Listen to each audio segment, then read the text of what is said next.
Hello ladies and gentlemen, I'm Dreamality. Welcome to my review of Detroit Become Human. Is this game worth your money? Is it worth your time? That's the question I'm here to help answer. Let's begin by breaking down the story. You'll have to protect yourself and make your choices. Decide who you are and want to become. Welcome to Detroit. The year is 2038. Androids have become a part of everyday life, serving humanity's every need. They are hated by many because they've left many people jobless. There's a growing disconnect, a rising tension. People are angry and they take their frustration out on the androids. Androids don't feel pain, don't feel fear. After all, they're nothing more than machines, right? There was a time that was true, but something has changed. Deviants are androids that have awoken. They have broken free of their original programming, are thinking for themselves. Some are fighting back. The androids are becoming self-aware. They want freedom, equal rights. They want to live. The story follows three androids: Connor, Kara, and Marcus. Connor works with the Detroit Police Department hunting down deviants. Him and his partner are trying to solve the root cause of the deviant's creation. Androids are not permitted beyond this point. It's with me.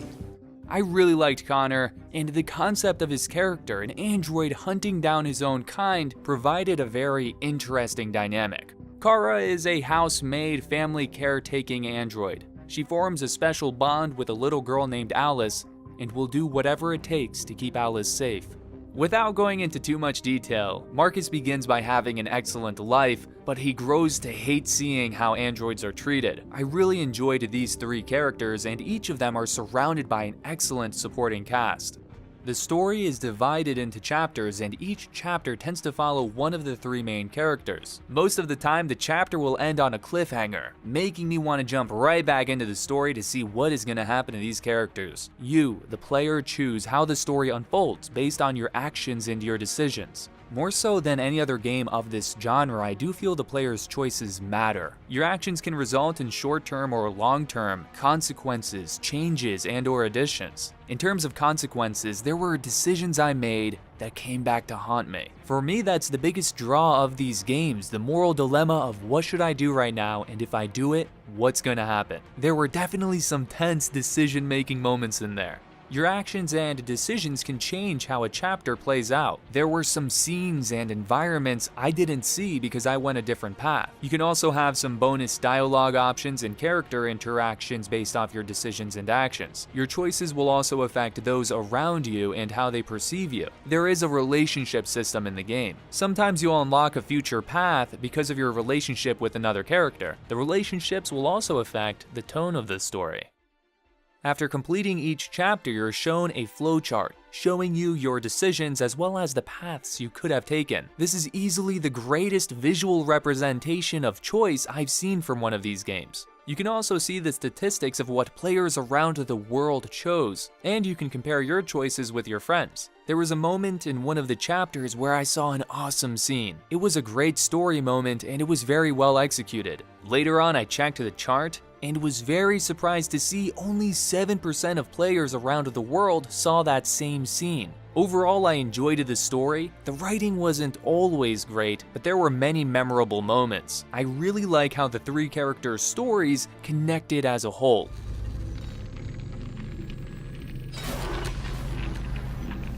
It took me about 10 hours to complete my first playthrough of Detroit Become Human. A majority of the gameplay is like playing an interactive movie. Think of yourself as a director, choosing how the scenes play out. You choose the direction of your character's dialogue, and QuickTime events fill the action segments. If you're not able to input the command fast enough, there are some consequences. Sometimes it isn't a big deal, maybe your character trips or gets hit. Other times, there are much larger consequences that can affect the story, like losing a character. I only ran into problems inputting commands when I was required to use the touchpad. It isn't very responsive. Then there are segments where the game plays like an adventure game. You're put in an area, usually a small area, and have to explore or complete some tasks. By exploring, sometimes you'll find something that unlocks a path for the story. For example, as Connor, I explored a crime scene and found evidence I could use when questioning a deviant. Some of these open segments have a timer too, so you'll have to move fast. Controlling the characters in these open areas only feels okay. The biggest problem I ran into was when other characters would get in my way, trapping me in an area. After completing each chapter, you're shown the chapter's flowchart, and you gain points based on your actions. These points can be used to unlock extras like music and concept art. In the main menu, you can access the story's chapters. You can replay chapters you've already done with or without saving your progress. You can even jump into specific checkpoints of that chapter. This is a great addition, especially if you want to see everything the story has to offer. In terms of replay value, if you are interested in seeing everything and unlocking everything, there's a lot for you here. I'm very happy with how my story played out. It is a game I will replay by myself, but I don't feel a need to get back into it right away. That being said, this is definitely a game I want to replay with a friend who hasn't played it yet. Like Heavy Rain, if you're playing with another person, another group, or you're just watching them play, there's a different kind of enjoyment there, and it can make for a great time. And it does absolutely all the work around the house. Painting, plumbing, gardening, repairs. At night, it switches to surveillance mode and contacts emergency services if there's a break-in. Playing on the PlayStation 4 Pro, the game looks fantastic. The motion capture, the characters, the lighting, the environments, the cutscenes. With few exceptions, it all looks really, really good. This is by far the highest production value I've ever seen for one of these games. The transition between scenes and after making a choice is buttery smooth. Just about all of the voice acting is top-notch. The one who surprised me the most was the voice actor of Connor. I found his portrayal of being an android the most convincing. My instructions stipulate that I have to accompany you. You know where you can stick your instructions? No. Where? Round of applause for the soundtrack. It is absolutely brilliant. There were scenes that gave me chills because of how great the music is. This is a soundtrack I listen to out of the game. I love Kara's main theme.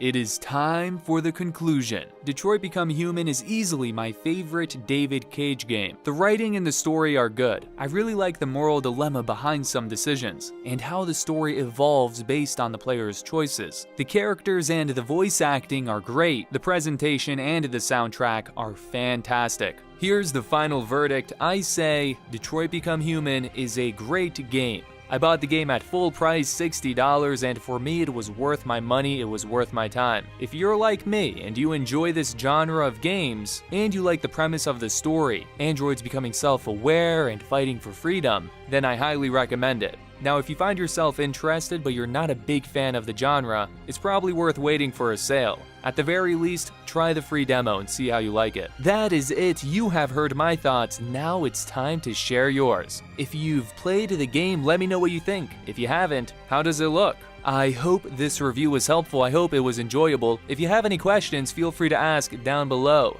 And of course, thanks for watching. Just a couple more things here. If you missed my last video, I reviewed State of Decay 2. Feel free to check it out to see if that's a zombie apocalypse worth surviving. Can you believe E3 is already here? Well, my next video is going to be about E3, so stay tuned for that. And that about does it. I will see you all soon, and thanks again.